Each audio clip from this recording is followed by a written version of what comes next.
Matt and Josh Sell Comics, DC news of the week. Well, I guess it's past week because Josh was away. Yes. In the land of Newfound. Yes, the land of Newfound, but as they normally say it, the Newfoundland. I thought it was lands. Newfoundland, not Newfoundland. Yeah, Newfoundland. Yeah. Newfoundland, yeah. Yeah. Okay. So now that the SAG strike is over, we're getting news. More news than normal, I guess, for rumors. But The Brave and the Bold, coming from the DCU, has hired a new writer, or a writer. The Brave and the Bold DC Studios reportedly hires 3-time Oscar nominee to write the DCU reboot. Warner Brothers' idea for The Flash was for it to end with Michael Keaton's Batman a permanent part of the DCU.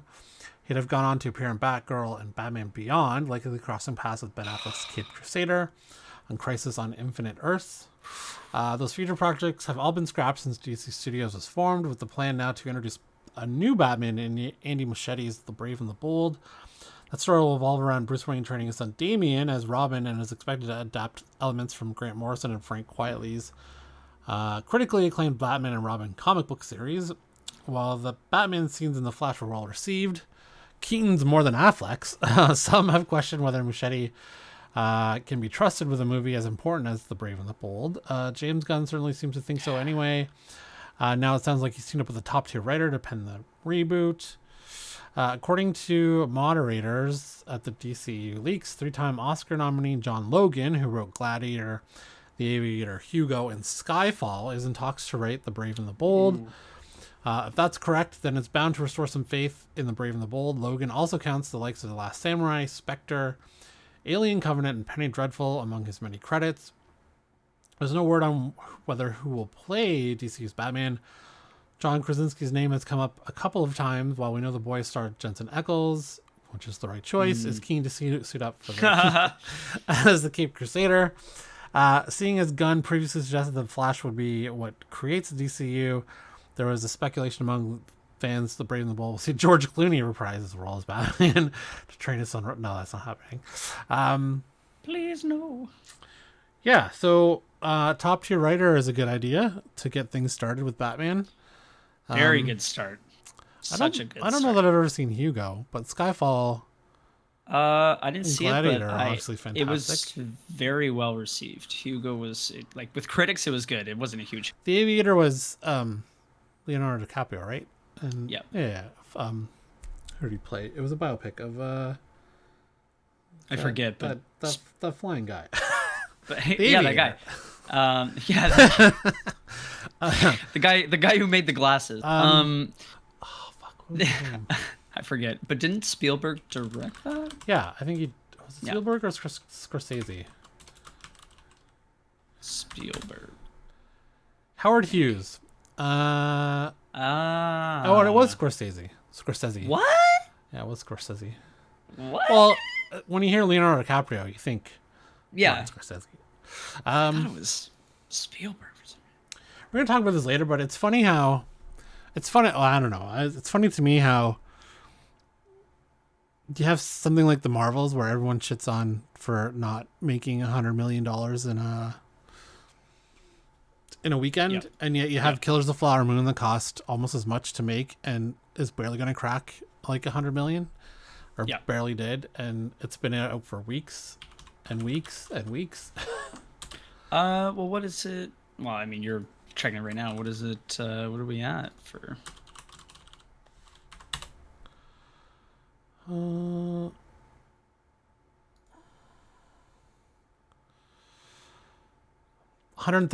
worldwide. It's been out for almost a month. So you have one of the biggest filmmakers who shits on streaming and Marvel movies and all superhero movies, and his movie didn't make its money back and won't, because it's going to streaming like soon. I don't know. Anyways, I thought it was already on Apple Plus. Not yet. They made some sort of deal that it would, I think it was 60 days or something. Wow. Anyways, it's just a weird thing of how the media works. Okay. So we are getting Superman on time, apparently. Crazy. Even with the writer strike and the actor strike, James Gunn says that the movie will make its original release date July 11th, 2025. The SAG-AFTRA and WGA strikes have caused ructions. Does he mean disruptions? Ruptions. Couple of eruptions, buddy. In Hollywood, nice. led to major upcoming comic book movies being delayed. Marvel Studios recently pushed most of its 2024 slate to 2025, and there's speculation that Warner Brothers DC Studios may follow suit. Fortunately, Superman Legacy will be flying into theaters July 11th, 2025, as originally scheduled. Director James Gunn took to social media to share the news, praising the efforts of the production staff and crew for managing to forge ahead on the project when writing and pre-production work from the actors involved was prohibited. Thanks to the efforts of our talented crew, who never lost faith during the longest strikes in Hollywood history, and who have never let their foot off the pedal, continuing to barrel forward, creating the most amazing character and set designs seen in my entire career. I actually wonder if, because he's not directing it... Wait, is he he's directing? Is he directing? He wrote it. No. Sorry. He is directing. Sorry, so I apologize. he wrote it and he's directing it. I Correct. wonder if because he had already finished writing it and maybe had given enough instructions, because they had already been cast, the main, like Superman and Lois, right? That they had enough prepped already that they could get a delay and still be fine. Although, how does that work with him being the head of a studio department? Because there's a little bit of entanglement here, because he's directing it, he wrote it, and he's the head of that department to approve stuff. So, was he switching hats? He's like, I'm studio head now. You can show me all the things you do. Oh, I don't know if that the director will like that. I will let you know. Wink, wink. Yeah. Yeah. Maybe get a union investigation going on that. I mean, it's going to be tough, especially for like the studio itself. I would say would be extremely tough. But for James, I think that he's like, I mean, he handles, I would say, a lot of things at once probably pretty well. Mm-hmm. And if he carries that on into this, I mean, I have faith. I think it is still gonna be good. I worry about the visual effects. If you think about it, right? Like we're saying they start filming the spring of next year. No, I think they start in February. They start filming in February. I think I read that. So they've got filming, and like, let's be real, if they do it properly, it's going to be a few months. Oh no, never mind. Casting is still currently underway. Oh, production is scheduled to commence next January. So that means this January. Yes, I assume. So January. Oh, okay. Okay, so January. 9 months to shoot it. And 9 months to shoot? No, I'm just saying, like 9 months to shoot it in post-production. The visual effects continues till the end. So then you're looking at, they're probably done post-production before the end of 2024. That gives them 7 more months to do visual effects before it launches, before it hits theaters. So it's almost 2 years still. It's 18 months. James Gunn works fast. Have you seen those behind the scenes of Guardians of the Galaxy with Karen Gillan? He works pretty quick. I just don't want. It also depends on who the villain is. Sorry. Yeah. If it's Lex Luthor, there's not going to be a lot of special visual effects except Superman flying. I mean, they can make Brainiac green. Whatever. Paint him up. Who cares? Paint him like Drax? Yeah, paint him up. Yeah. Sorry, it all depends on the villain. If it's where there's a giant set piece at the end of destruction, right? But for visual effects. So we'll see. Tough. You might be right. It might the visual effects might suck. But I don't think they're gonna suck. I just don't want them to look rushed. Poopy. And rushed, yeah.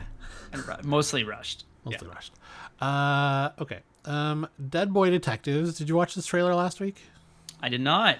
Okay. So Dead Boy Detectives is set in the Sandman universe. Okay. Netflix has released the first trailer. I watched the trailer, looked pretty good. After initially being developed for HBO Max, Dead Boy Detectives will officially stream on Netflix.